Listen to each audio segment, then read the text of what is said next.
Estás escuchando Nada Personal con Cristian Estrada. Hola, ¿cómo están? Estamos en otro Nada Personal con Cristian Estrada. Yo soy Cristian Estrada. Y hoy vamos a una gran invitada, a Carolina. Carolina es comediante. Chin, tal vez te debí haber preguntado antes cómo te presentaba. No pasa nada.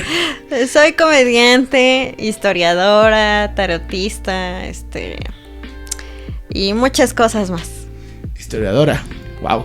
Sí. Sí, algo más habías dicho en tu rutina, ¿no? ¿De qué? De que habías estudiado en filosofía y letras, claro. Sí, o sea, estudié en la UNAM. Exactamente. Es un meme andante eso. Pero bueno. Sí. Pero de ahí, ¿cómo pasas a ser historiadora? Bueno, pues es que en la facultad hay varias carreras y entre las carreras que están en la facultad está la licenciatura en historia. Sí. Y ahí es como ya entré, o sea... Creo que Lucas está estudiando eso. Lucas Mateo, un saludo. Hola, Lucas. Sí. Espero que te vaya bien con historiografía y teoría de la historia. Está muy difícil. Ay, teoría de la historia era una cosa pero bien rara. Yo me acuerdo que tenía un maestro que se llama Wilfen. Saludos, maestro Wilfen, sé que no pasé su materia, pero mira, aquí estamos triunfando como siempre. No es cierto. Sí pasé su materia, o creo que no. O no sé, no me acuerdo. Pero su materia era justo saber, pues, cómo se componía la historia, digamos, como en el ambiente teórico, como en los conceptos, cómo son las medidas del tiempo y cosas así. Entonces, digamos que lo que hacíamos en esa clase, leíamos mucho a un autor que se apellida Koselleck, pero todo el semestre nos la pasamos leyendo a Koselleck y Koselleck y Koselleck y Koselleck, y era como, ya estoy harta de Koselleck. Y el examen que hicimos al final, pues nos dijo, tienen que hacer un ensayo de un libro de Koselleck, y pues ya después compré un libro que se llama Historia, porque en alemán hay un término muy específico para lo que es la historia. O sea, nosotros en español lo decimos así como historia, pero en alemán usan otro término diferente que es historiar, no me acuerdo bien cuál es. Entonces, él hace una definición en ese libro de cuál es la diferencia entre una y la otra. Y pues era una clase interesante, pero sí era muy pesada porque siento que los maestros que estaban ahí, como que yo sinceramente no los entendí. También estuve con una maestra que se apellidaba Villalobos y ella tenía exámenes de opción múltiple, pero eran exámenes con 5 opciones múltiple. Puta. Ajá. Entonces era así como, Hegel dice que no sé qué, y todo así de, no manches, ¿no? Pero, pues, sí era un poco complicado, pero pues sí. se sacó adelante. Pero luego con eso de la opción múltiple no te pueden ayudar, o sea, como poner como opciones muy, muy raras, ¿no? Ajá, es que era así como que, sí, la historia es, como la crónica de los sucesos, pasados, o es, la historia del hombre, o es no sé qué cosa, entonces son como que opciones múltiples que te confunden. Ajá, o sea, es muy ambiguo, pero realmente necesitas leer al autor, sí, al que te están preguntando para entender. Más feo cuando dicen la opción, todas las anteriores. Ay, es horrible eso, es horrible.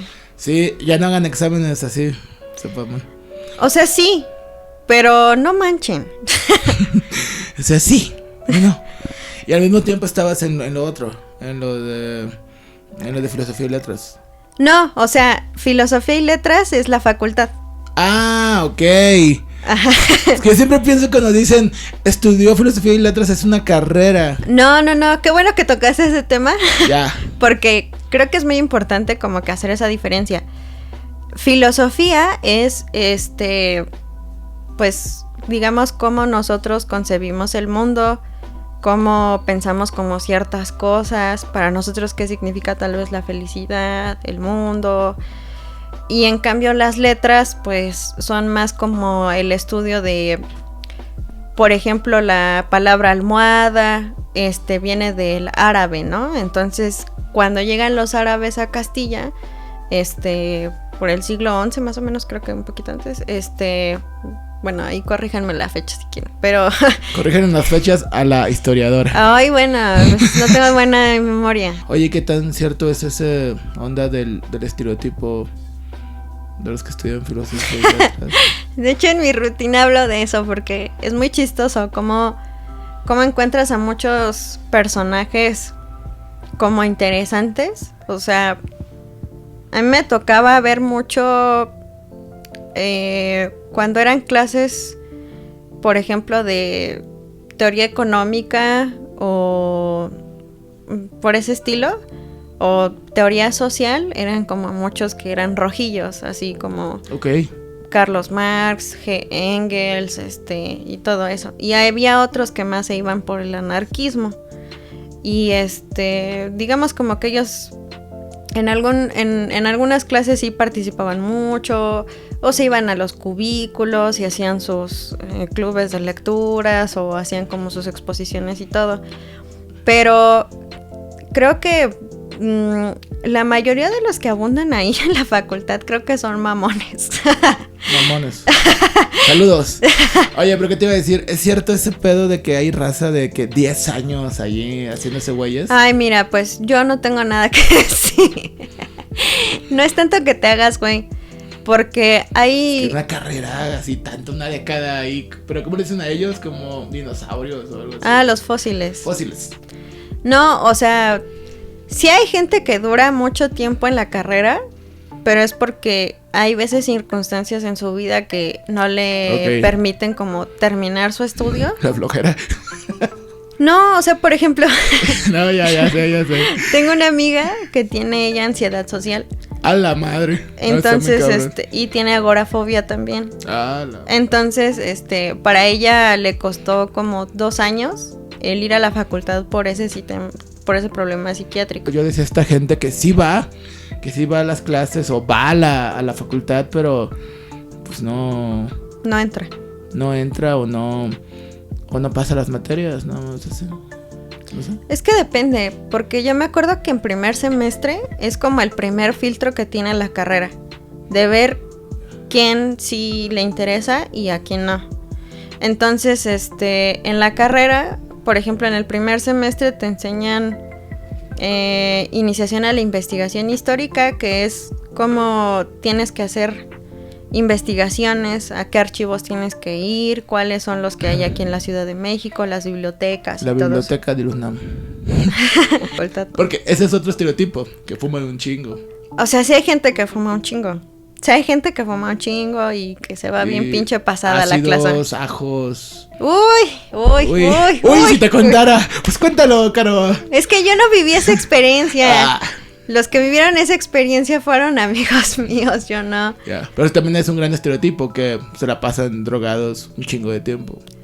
O sea, es que es lo que te digo, son como muchos estigmas a lo que es el estudiante de filosofía y letras. Porque por una parte es como el chairo, que siempre va a estar en contra del gobierno. Y hay otro que es, digamos que es más intelectualoide y que como que quiere ir hacia el progreso, pero eso es como, siento que es un poco más igual de derecha hasta cierto punto. Uh-huh. Entonces como que no sé, o sea, te puedo decir que hay muchos estilos de pensamiento y hay muchos tipos de estudiantes, pero los clásicos que siempre veo, o sea, que la gente los relaciona y que de hecho yo también me mofo en mi rutina es pues el chairo, el que dice que lee a lo mejor un autor en otro idioma y no sabe hablar que no sabe hablar ninguno de esas cosas. Y o sea, siento que es algo como común, pero creo que como son carreras poco comunes, repito mucho común, perdón. No pasa nada. Pero, o sea, son carreras que a lo mejor no todo el mundo estudia. Entonces, pues siento que es más fácil como hacer un estereotipo de eso. Al menos yo así lo veo. Oye, para todo esto, ¿cuál es tu historia favorita? ¿Tu tipo de historia? Pues a mí el tipo de historia que me gusta es el de Asia. Ok. Y también me gusta la historia mesoamericana y la historia de las religiones. Suena muy larga la historia de Asia, ¿no?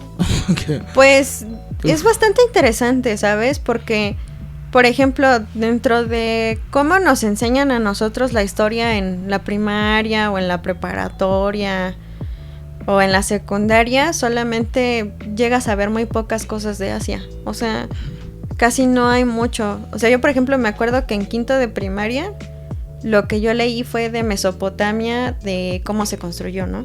Sí.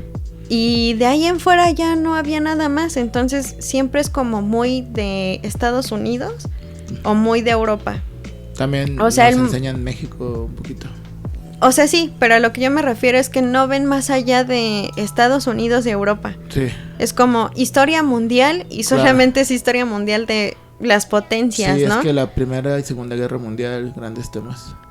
Sí, sí lo son.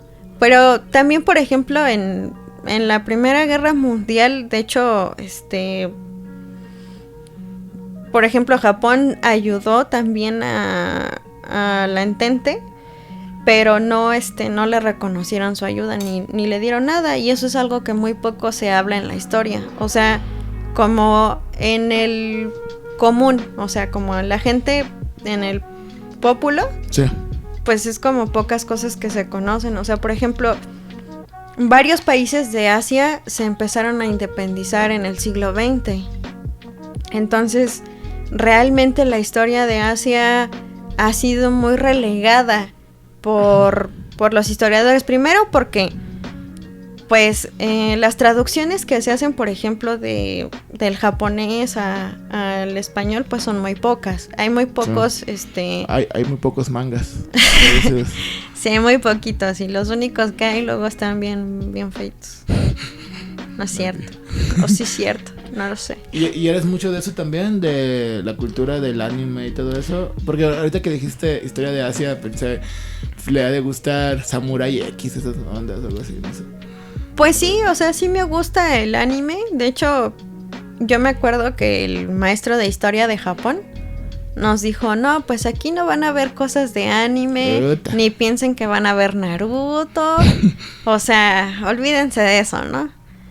Y pues realmente nosotros tenemos como, o sea, lo que nos llega a través del anime y todos esos productos, pues son una imagen pues comercial, ¿no? O sea, como algo que te venden. Pero hay unos animes, hasta eso, que sí hablan de la historia de Japón. O sea, que sí te hablan más sobre ese aspecto. Hay una, no me acuerdo cómo se llama, pero sí, o sea, te digo, sí hay cosas que sí te hablan de la cultura japonesa o de la historia de allá, o incluso de cómo es la sociedad en Japón. Y creo que lo interesante de los animes, a lo mejor el primer acercamiento que tú tienes como persona es como entretenimiento, ¿no? Ah, pues me gusta este tema, lo voy a ver, y tal, ¿no?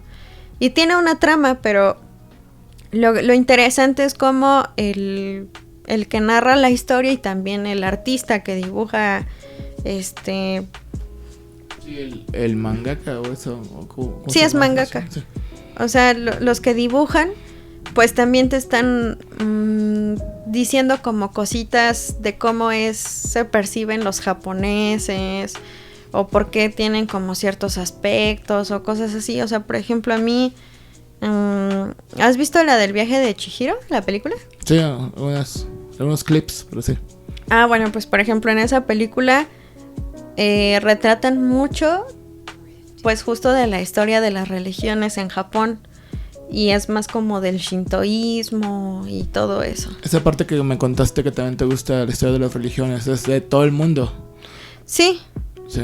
De hecho, bueno, yo empecé con historia de las religiones porque estuve trabajando con una investigadora que se llama Yolot González Torres, que es investigadora emérita de Lina, que por cierto, busquen sus libros, es muy buena. La verdad es que si les interesan temas, por ejemplo, de Mesoamérica o de Asia o del mundo de las religiones, ella sabe un montón de cosas.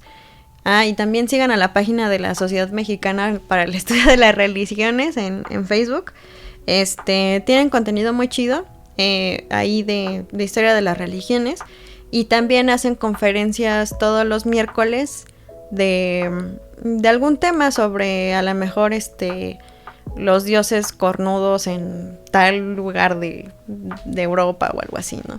Pero yo por esta investigadora fue que empecé a adentrarme más al estudio de la historia de las religiones, principalmente porque ella es fundadora de la SMER, de la Sociedad Mexicana para las Religiones. Parte ya de la historia, las letras, toda esta onda, como una historiadora muy seria, muy en sus ondas intelectuales, la sociedad. ¿Eres medio rojilla así o...? Sí soy rojilla. Ok, es rojilla. Sí soy rojilla, pero miren, creo que he aprendido a lo largo del tiempo.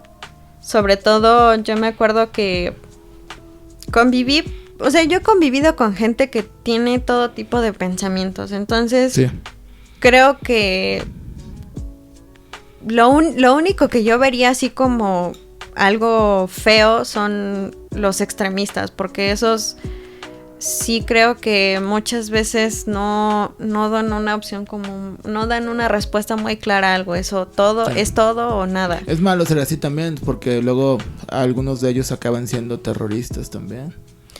Pues viendo ese pedo de matanzas o bombas. Yo creo que, por ejemplo, ese tema que acabas de decir, sobre todo lo que está pasando en Afganistán, en Siria y todo lo de ISIS, bueno, esa es una historia como más compleja, ¿sabes? Sí. Porque... Es que yo pensaba más en los españoles.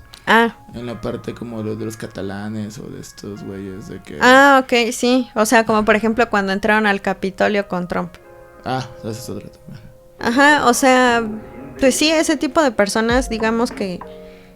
¿Tú marchas? Sí, he marchado. Pero no has roto madres. No, fíjate que a mí como que no me late eso. O sea, sí conozco gente a la que sí le gusta rayar y tronar y tienen como la ideología de por qué lo hacen. Yo no lo hago. Pero pues sí marcho. O sea, por ejemplo, cuando fue el Día de la Mujer, creo que cuando apenas empezó la ola del feminismo aquí en México, fui a esa marcha. Y fue muy bonito, porque sentías una libertad, sentías que te estaban escuchando las personas. Me parece que el tema de la cultura es algo que en general es importante, no solamente como un medio para distraerte, porque si bien sabemos que la comedia, por ejemplo, es un medio en el que a lo mejor te distraes, empiezas a enfrentar como ciertos problemas de la vida, tal vez un poquito más, de manera más alivianada, pues eso también forma parte de la historia. Sí. Porque el ser humano necesita algo que lo acolchone para no volverse loco con tantas cosas tan horribles que pasan. Y creo que el humor es una cosa que ha estado desde hace siglos, décadas, años, muchísimo tiempo ha estado en el ser humano, ¿no? Y es interesante también ver cómo ha evolucionado pues el humor, ¿no? O sea, por ejemplo, justo el Bufón era un personaje muy importante en la corte, porque pues él era el que le daba las malas noticias al rey, ¿no? De lo que estaba pasando. Y entonces el rey no se enojaba, ¿no? Porque pues era el Bufón y lo hacía reír. Entonces, pues desde ahí creo que también es importante ver cómo la cultura, y a eso me refiero, cómo ha cambiado, cómo han sido a lo mejor los medios en los que se promueve la cultura, o por ejemplo te digo el stand-up, que ya no es solamente que va a salvar, ¿no? O sea, puedes ver especiales en YouTube, puedes ver especiales en Netflix, y eso pues dependiendo de que lo que diga cada comediante, pues te está dando una visión del mundo, te está dando la visión de ese ser humano, de cómo concibe su realidad. y cómo concibe lo que hay alrededor de él o de ella, ¿no? Entonces creo que pues es importante también ver cómo es que va cambiando el humor, cuáles son los cambios sociales, los movimientos por los que se hacen también bromas, ¿no? O sea, por ejemplo, había un programa muy famoso en Televisa que era el Privilegio de Mandar, que hacían mucha parodia a los políticos de la época, ¿no? Y yo creo que también el humor ha sido muy importante para cuestionar a la política, para cuestionar las ideologías. Entonces, pues culturalmente yo creo que pues es una herramienta que nos ha servido para muchas cosas. Y lo que se me hace súper interesante de la comedia es justo cómo puedes a lo mejor simplificar en 3 minutos o en 2 minutos un problema tan grande de la sociedad y que la gente tal vez se esté dando cuenta de algo. Mientras tú estás hablando y la gente se ríe, ¿no? Entonces, ¿toda tu comedia tiene un mensaje? No toda mi comedia tiene un mensaje, porque también hago chistes de que me gusta la gente morena. Entonces, no creo que solamente sea de mensaje. Igual puedes encontrarle un mensaje a todo, ¿no? Oye, entonces, una de mis preguntas era, si estabas ya en toda esta onda y así, ¿por qué stand-up? ¿Por qué el stand-up? Bueno, todo fue porque yo estaba trabajando en un museo que se llama Gonzalo Carrasco, que está en Otumba, Estado de México. Y en ese museo yo tenía que grabar un videoclip para promover la gastronomía de la región. Pero cuando yo estuve hablando frente a la cámara, parecía un robot. Entonces me veía toda horrible hablando. Soy una persona igual, medio introvertida. Entonces como que me cuesta mucho trabajo luego relacionarme con otras personas y así. Entonces, pues esto me ha servido un poco para romper como con eso y poder como contar otras cosas. Y además también he de decir que una de las personas que también, de las personas que me inspiraron, pues es Carlos Vallarta. Él tenía un programa en Canal 11 que hablaba como cosas de historia y de política, pero con comedia. Y eso me llamaba mucho la atención. Y no solo de él, o sea, por ejemplo, Chava Flores se me hacía un cómico muy, muy interesante del siglo XX, porque justo plasmaba una parte de la sociedad mexicana a través de las canciones, pero con humor, ¿no? Entonces, siento que en general son cosas como que se me hacen interesantes, como mezclar el humor con hacer una crítica y pues cómo observar a la propia sociedad. Yo me la pasé viendo el blog de Alex Fernández. Ah, ok. Y en el museo. No, en el museo no, en mis ratos libres. Ok, no pasa nada. No, yo no soy como esas personas que... ya mejor no hago corajes. Oye, entonces, ¿cuál era tu trabajo en el Meta Podcast? Pues mi trabajo era revisar otros podcasts, ya fuera el de temas de nicho, shishis para la banda, ver qué era lo que decían a lo mejor sobre experiencias personales que tenían los conductores de los respectivos podcasts o sus invitados, ya fueran estandoperos pues conocidos por la comunidad, y pues hablar de eso. Ok, ¿ya no lo van a retomar? La verdad no sé si lo vayan a retomar, pero por el momento yo veo que han estado como trabajando en otras cosas. Sí. Entonces pues me imagino que le han dado un poquito de más prioridad a otros proyectos que al Metapodcast. Pues sí, yo creo que también, bueno, quién sabe, pero yo me imagino que igual una parte han de haber dejado de hacer eso por la cantidad de, a lo mejor, no sé, de problemas que les pudo haber causado el hecho de a lo mejor hablar de otros, o no sé. Sí. Pero creo que en general o sea, era interesante el formato. Sí. será interesante, pero creo que sí se puede prestar a como a muchos malos entendidos muchas veces. Sí. Pero también siento que el estandopero es chismoso o de naturaleza. Ay, mira, también los historiadores son chismosos de naturaleza. Entonces, mira, el chisme en cualquier rama. Es algo que nos gusta. A todos nos gusta, sean comediantes, sean historiadores, sean filósofos, lo que sean. El chisme le llama a la uno. El tema de la comedia es como... Por ejemplo, muchas veces cuando una mujer hace una rutina de su menstruación o cosas así, es como guácala, no, qué asco. O no quiero hablar de esto. Y porque dicen es que solamente hablan de cosas de mujeres, pues. Pero esa cuestión como de guácala yo la he visto más de otras mujeres del público, no de tanto de los hombres. Bueno, en mi caso, lo que yo he visto. Sí, es que te digo que la percepción es muy diferente. Entonces, creo que también tocar esos temas son importantes, aunque sea en la comedia, porque son tabú. O sea, sí. ¿Cuántas niñas a lo mejor no hay en la República o en el mundo que no tienen educación de qué es la menstruación? O sea, qué tienen que hacer, cuáles son los cuidados. O sea, son muchas cosas, ¿no? Y sobre todo la sexualidad en una mujer creo que es algo complicado de abordar, porque justo ahorita con toda la ola del feminismo que llegó a México, bueno, ya estaba, ¿no? Pero digamos que ahorita se incrementó un poco más.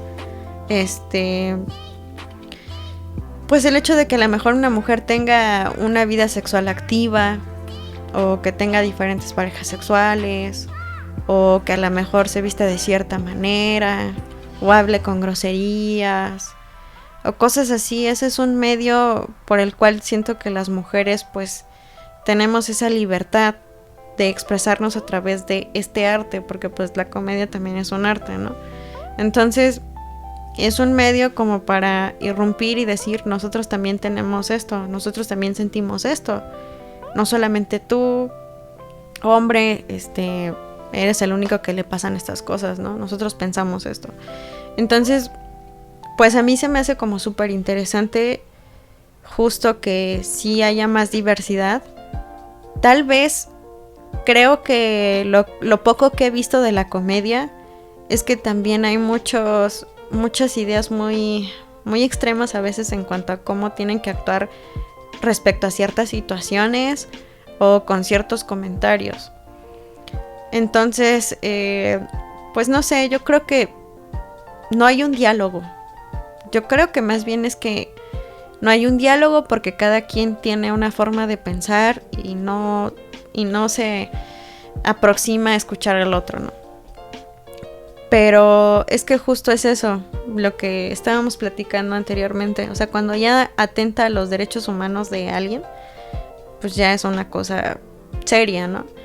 El problema creo que en general, no solamente con la comedia, y creo que la comedia es un punto muy delgadito o sea, es la punta del iceberg de todo lo que hay en la sociedad, ¿no?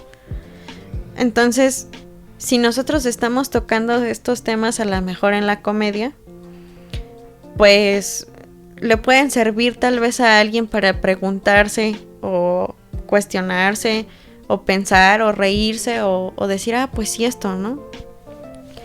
Entonces yo creo que pues en ese aspecto la comedia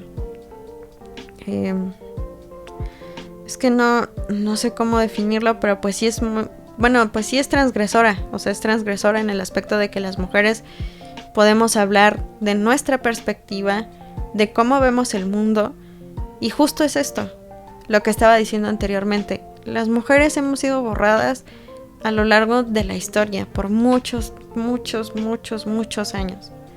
Y el hecho de que alguien, una mujer, se pare y diga lo que le pasa o lo que siente en un escenario y que exprese y que haga reír,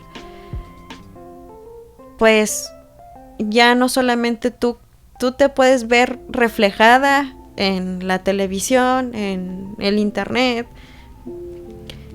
porque dices, pues esa persona se parece a mí.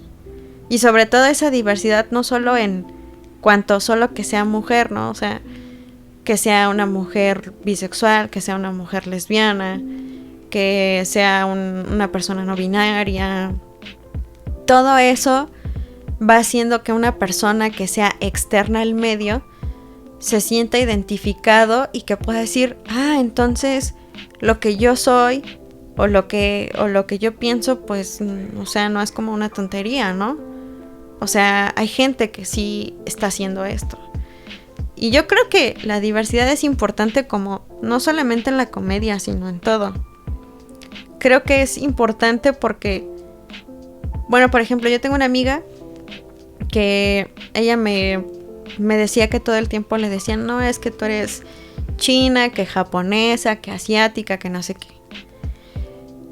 Pero porque ella tiene como ciertas facciones de que tiene los ojos medio rasgados y así. De hecho se llama Marina. Hola, Marina.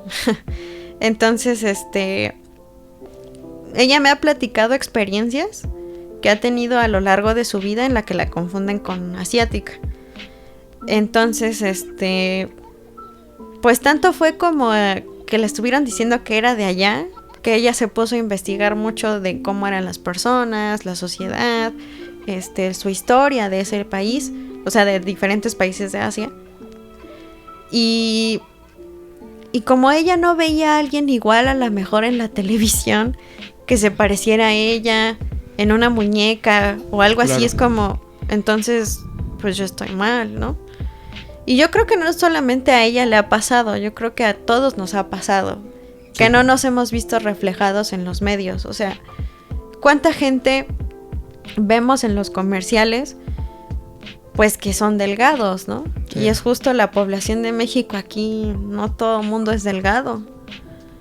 Entonces, no sé, yo creo que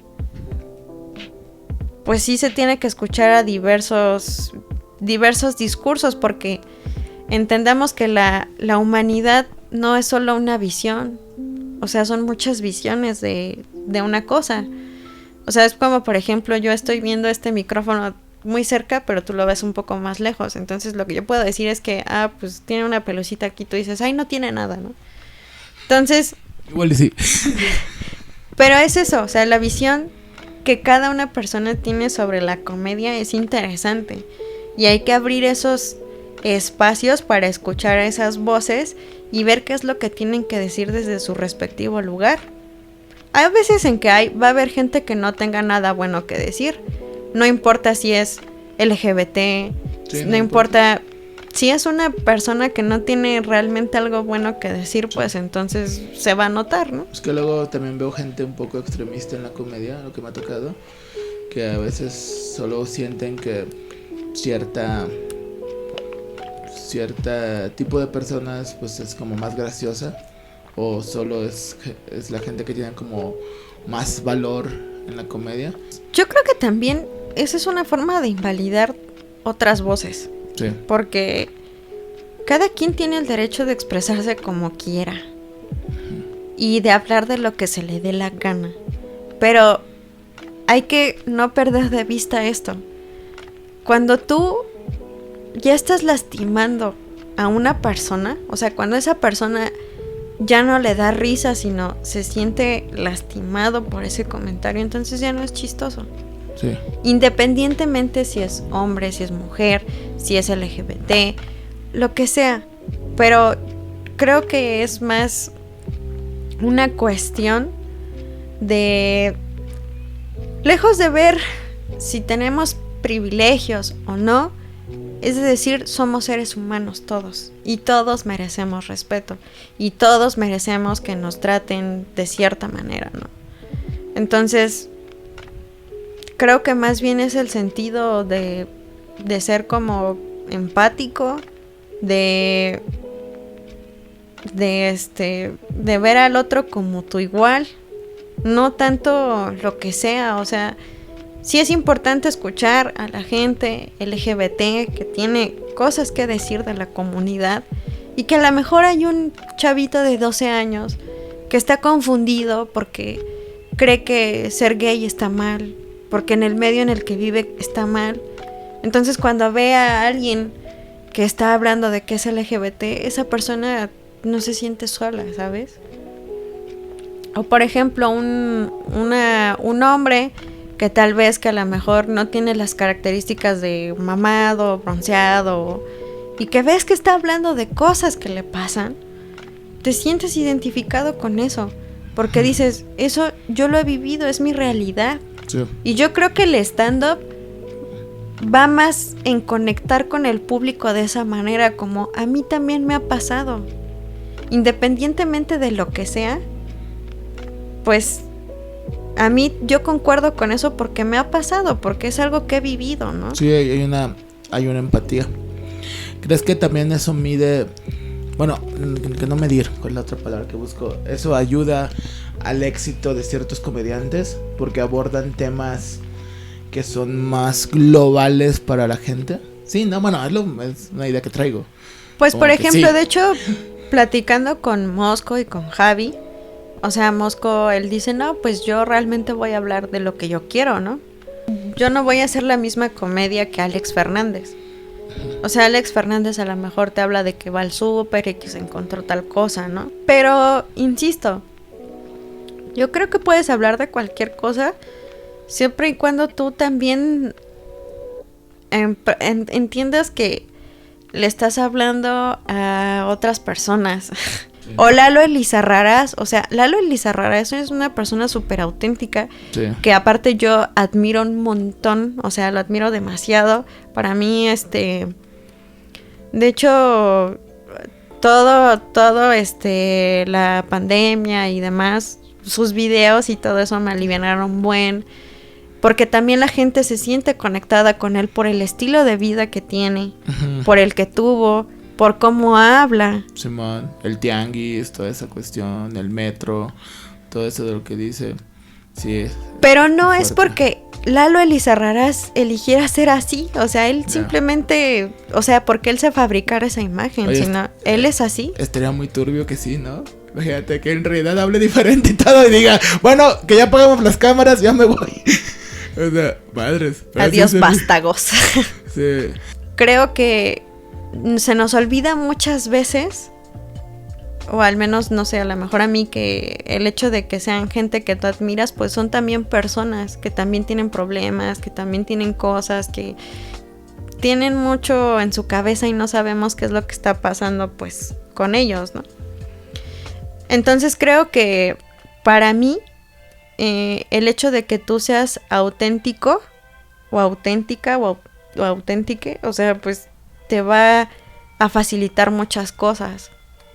Entonces me parece que Carlos Vallarta es auténtico, me parece que Coco Celis es auténtico, que Lalo Elizarrarás es lo mismo, auténtico, Richo Farrell, o sea, realmente cuando tú te paras en un escenario, siento que estás buscando también tu propia esencia de qué es lo que quieres transmitir. Sí, puedes saber cómo controlar a las masas y todo eso, pero si tú no te sientes cómodo con lo que estás diciendo, no va a funcionar. Y creo que eso es algo que yo le he aprendido mucho a Carlos Mosco, de que él decía, no, pues es que yo intenté hacer chistes un poco más blancos, pero yo no me sentía bien con ese trabajo. Sí, es que está muy moreno, por eso. Entonces, ¡cabrón, Mosco! Entonces, pues justo, o sea, yo creo que si tú no te sientes cómodo con el material que estás dando, pues la gente lo va a ver. Sí. Y también, Caro, se dedica al tarot. Ah, sí, me dedico a leer el tarot. Y ahorita vamos a hacer un poquito de eso lo más rápido que podamos. Bueno, Primero, estábamos viendo qué preguntar, porque es una pregunta. Y yo te preguntaba, vaya la redundancia, ¿qué es lo que más te han preguntado? ay, pues lo que más me han preguntado es que si los engañan sus parejas, ya sean novios, ¿Y qué baja autoestima esposas, tienen, chavos? si deben de seguir con esa relación o no deben de seguir. O sea, todas han sido cosas del amor. No siempre, porque muchas también son como de cómo de si están yendo por el camino correcto, si es lo que tienen que hacer. Realmente la gente cuando acude a este tipo de oráculos es porque están en un punto de su vida en el que necesitan una respuesta de otra cosa. Una guía. Una guía, exactamente. Ya. O sea, es como me siento perdido, no sé hacia dónde, no sé dónde está la estrella norte, necesito ver dónde anda, ¿no? Ujú. Entonces, creo que más bien es eso, es como a veces para tomar ciertas decisiones hay gente que consulta el tarot. Ok. Y es también un fenómeno social muy interesante. ¿Por qué? Porque justo es increíble cómo a pesar de que pasen distintas épocas desde la prehistoria, el ser humano siempre ha tratado de ir más allá de lo que conoce y Ok. de encontrar a través de símbolos de algo una respuesta a lo que se está preguntando. Claro. ¿Por qué estamos aquí? Todo eso onda. O sea, no por nada estaba el oráculo de Delfos en Grecia, o sea, y creo que también no por nada existían los chamanes Ujú. y pues N cantidad de cosas, ¿no? Entonces siempre es como quiero tener una respuesta como concreta de... Ahora sí, lo que tengo que decir es que yo el tipo de tarot que hago es terapéutico. Yo no hago... No van a terapiar. Yo no hago tarot adivinatorio. De hecho, el tarot adivinatorio no... Pero si te hacen preguntas, ¿no es adivinatorio? No, porque hay gente que quiere preguntar por su futuro. ¿Eso también lo haces? No, eso no se puede hacer. ¡A la madre! Y yo que le quería preguntar que cuándo va a pegar esta madre. ¡Ni modo! Ok. O sea, es que justo la gente... Ujú. Muchas veces, de hecho mi maestro, Juan Fabregat, que le mando un saludo, Saludos. nos decía que no era posible que tú adivinaras el futuro. Ok, ya estamos abarcando un tema de lo que te puedo preguntar entonces. No te puedo preguntar nada del futuro. Ok. Ok. Solo cosas presentes. Sí, o sea, situaciones, personas. Ok, ya te voy entendiendo. Pero justo también es importante decir, bueno, pues que el tarot empezó por el juego de naipes en la Edad Media, en Francia, bueno, dicen que según es en Francia, y de ahí empezaron a sacar los arcanos, que los arcanos mayores son 22 y son como el viaje del héroe, en este caso del loco, que es la carta número 0, hasta llegar al final del camino, ¿no? Y también tiene arcanos menores y los arcanos cortes que son bueno, se dividen entre los 4 elementos, que es el agua, las copas, el aire, las espadas, los bastos, el fuego, y los oros, la tierra. Y entre de esos hay los arcanos corte, que son los reyes, las reinas, los pajes y los caballeros respectivamente de cada elemento. Así como también hay del as de copas hasta el 10 de copas y así respectivamente de los otros elementos. Veo que traes 2, ¿cómo se llaman? Juegos, mazos. Uh-huh. Este es el tarot de Thoth, que me lo regaló de hecho una amiga. Y este es el de Aleister Crowley, que fue... Okay. El de la canción Mr. Crowley. Ajá, de hecho, escuchen Leyendas Legendarias, ahí habla Badía de él. Ok. Y también tengo el tarot de Marsella. El tarot de Marsella se supone que es como que el primero que hicieron, pero pues no hay una evidencia como tan contundente para decir que este fue el primero. ¿Con cuál quieres ahorita darle? Con el que tú quieras. Bueno, con el de Mr. Crowley. Ok. Mr. Crowley. Bueno, vamos a hacer una pausa para poner... Supongo que te voy a poner la mesa y la cámara más acá. Nos vamos ahorita. Vamos por la situación romántica. Ya, me vale. Ya, que todos sepan que estoy bien solo en el mundo. Ya. A ver, Bueno, vamos a empezar a grabar. Caro, la pregunta es: ¿cómo mejorar mi situación romántica? Ok, bueno, primero, deja tantito el micrófono aquí. O tengo que dejar el micrófono, señores. Aquí en la mesa. Ajá. Ahora, primero toca las cartas, piensa en tu pregunta, respira, cierra los ojos.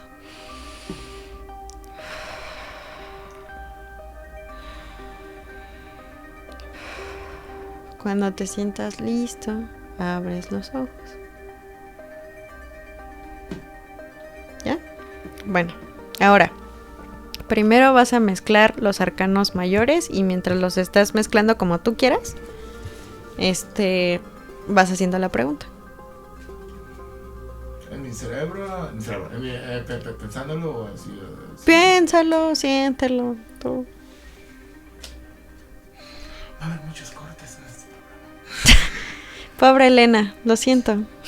No, yo lo sé que ya.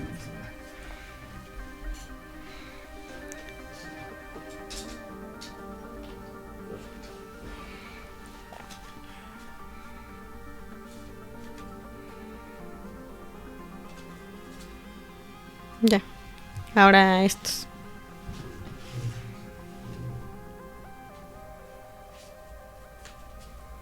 Como yo quiera, ¿verdad? Ujú. Que no sepa hacer esto. No, pues es como tú quieras. Ok.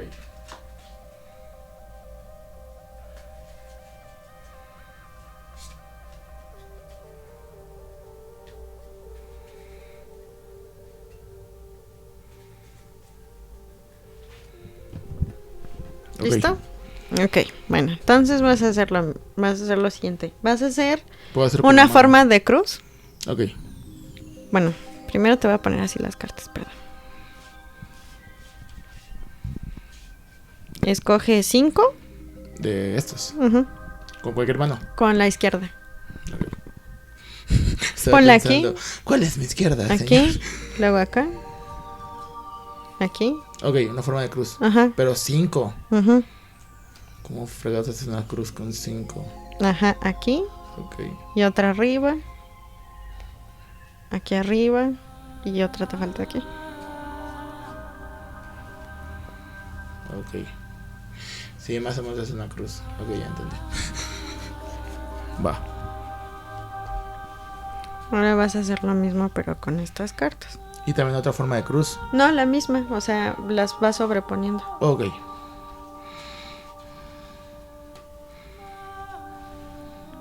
Ya la vi. No importa. Bueno, sí, ¿verdad? No importa porque ni siquiera sé qué significa. Hasta que lo pienso. Uy, ya la vio. Ya sabe lo que significa.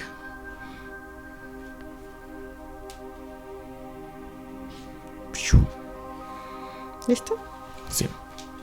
Ok.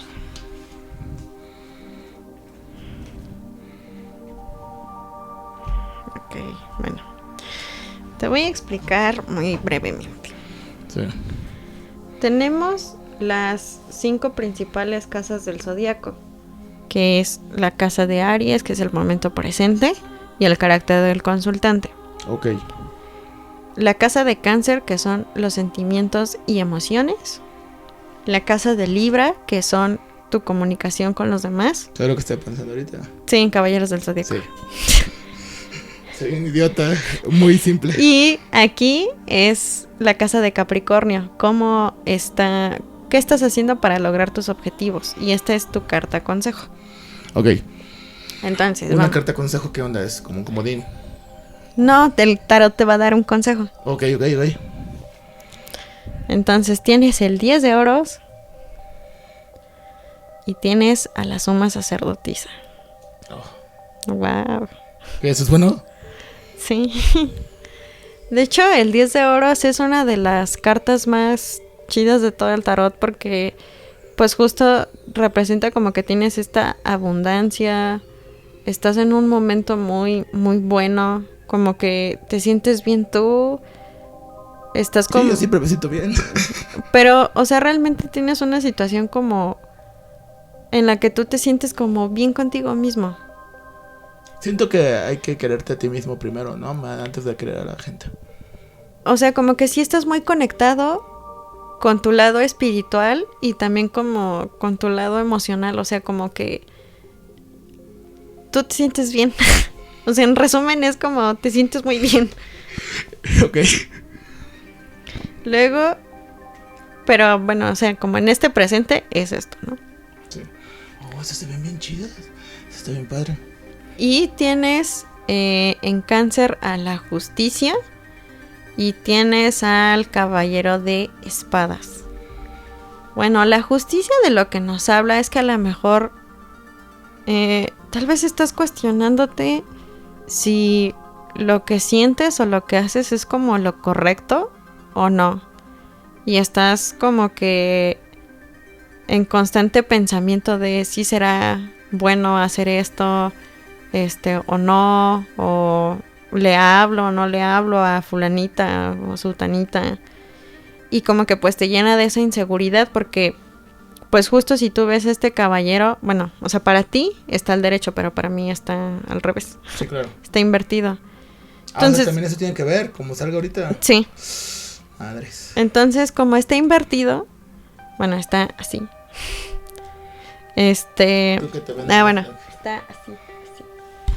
Sí. Esta carta, pues si tú la ves, o sea, el caballero va como, si la vemos al derecho, o sea, va como a galope, va a atacar. Pero del lado contrario es como que se siente débil, como que no está seguro de lo que está haciendo o cómo se siente al respecto. Más de cómo está haciendo, cómo se siente y lo que está pensando. Uh-huh. Si es lo que se debe o no debe de hacer. Ok. Luego está la casa de Libra. Tienes el 9 de bastos invertido y y la torre. Justo a lo mejor hay muchos cambios en la comunicación o tal vez como que se están rompiendo ciertos lazos con a lo mejor personas que ya a lo mejor no funcionan tanto en tu vida, pero al mismo tiempo como que te estás sintiendo como ya así como ya la derrota, o sea, como decir, ay, bueno, ya, no importa. Ya el próximo año, ya ahorita. Ajá, o sea, como que por eso relaciono mucho esto con esto. O sea, te estás cuestionando si lo vas a hacer o no, pero la comunicación ya no está y como que te estás dando por vencido. Como, bueno, pues ya no se pudo, ya déjalo así. Uf, empezamos tan bien y luego seguimos tan mal. Pero es que es el momento presente. Ah, ok. O sea, solo esto es mi presente. Todo lo demás, sí, ok. También es el presente. Todo es presente. Ajá. No podemos ver el futuro, se me olvidaba. Uh-huh. Sí. Luego tenemos Capricornio. Tienes el 2 de oros y tienes a la luna. Y la tienes pues derecho. Entonces el 2 de oros lo que nos dice es que a lo mejor estás buscando un balance. Estás tratando de balancear como esta situación. Ver como lo bueno y lo malo. Lo que te ha beneficiado o no, lo que te ha hecho como sentirte bien o que no te haya sentido tan bien. Y eso refleja un poco también como tus miedos internos o inseguridades que tú tienes. Entonces yo creo que por eso es que estás dudando si sí o no, por esas mismas inseguridades. Entonces como que el miedo te ha detenido un poco a seguir adelante. Pero es muy interesante porque primero, porque tienes el 10, o sea, por eso es como tienes el 10 de oros, como estás en un momento en el que pueden pasar cosas bien chidas. Y aparte también tienes a la suma sacerdotisa que es como, sí, no, pues estoy conectando con mi interior, estoy yendo como hacia adentro. Entonces siento que estás como en esta introspectiva de ti mismo, pero te estás cuestionando si deberías de seguir o no, y como que tú mismo, tus inseguridades te hacen como no continuar hacia lo que tú quieres. En general, o sea, de una... que te conteste si es cierto o cómo. Pues si quieres. Pues sí, en parte sí. Pues supongo que todos tenemos dudas de cuando conocemos nueva gente. No sabemos igual las dudas y... pero porque les recuerdo que es una pregunta romántica de cómo... ya sabes, no sabes si le gustas a la otra persona. Mucho de eso también va conmigo. Y de paso... Si no le gustas, pues te retiras y ya, no sé, simple. Yo creo que te estás dando por vencido muy... Bueno, ahorita mejor que te diga el tarot.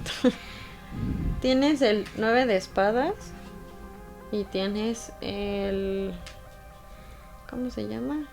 El juicio. Y ese lo tengo invertido. Ajá. El 9 de espadas es justo como esta... O sea, como que debes de bajarle un poco a tu ansiedad. Estás demasiado ansioso, estás pensando demasiadas cosas y tú solito te estás atormentando por cosas que ni siquiera han sucedido ni han pasado. Sí. Y aparte, es como un llamado a que... Pues tal vez a lo mejor ni siquiera estás viendo bien las cosas y estás haciéndote marañas en tu cabeza pensando que no va a pasar nada. Cuando aquí tienes el 10 de oros, o sea... ¿Qué significa eso entonces? O sea que Sí. hay cosas positivas aquí, solo que a lo mejor tú no las estás viendo. Tú Ok. crees que no puede pasar, pero sí puede pasar. Wow. Solo que lo estás dudando mucho y te estás tú mismo haciendo daño y te das por vencido por tus propias inseguridades y miedos. Uy. Y ya, eso es todo. Ok. Esa es una lectura de cruz Sí. y es la más sencilla, Sí, man. pero hay muchos tipos de lectura. Muchas gracias, Carolina. Ok, bueno, despedimos el programa. Bueno, ya es de noche. Ya, Ya. es de noche. Pasaron varias horas. Sí. Muchas gracias, Caro, por venir. No, a ti por invitarme y pues por prestarme este espacio para poder hablar de un montón de cosas. Espero no se aburran. Todo bien, Caro. La neta estuvo muy interesante. Me gustaría, o sea, seguir hablando de estos temas contigo. La neta también me di cuenta ahorita que sabes un montón de cosas. No Yo- sé nada. Sí, pero de las cosas de esas, de política, de comedia, de así. Sí, no sé, sentí eso. Todo eso muy, muy padre, la verdad. Muchas gracias por la lectura de tarot en modo cruz, me dijiste, ¿verdad? Ajá, es la lectura de cruz. Esa es la más sencilla, la más rápida. Sí. Porque hago otra lectura que es de las 12 casas, pero esa dura como 1 hora y media. Uf. No, pues no. Y esa es todavía más profunda. Dura más que los caballeros del zodiaco. te decía. Claro. Bueno. Sí, y bueno, y Caro hace estas cuestiones de leer el tarot. Él Sí. lo puede encontrar en su página. Vamos a poner ahí todos sus datos. Sí, ahí les paso el flyer ya para Sí. que vean que hago mis lecturas. Sí, hay un flyer muy, muy, muy bonito. Está ahí en redes. Se los vamos a pasar también. Ahorita lo van a ver. El flyer. Ahí está el flyer. Y nada, chavos. Espero que le hayan pasado bien. Este es otro Nada Personal con Cristian Estrada. En este capítulo nos acompañó Carolina. Y nos vemos en los opens y en los shows. Adiós.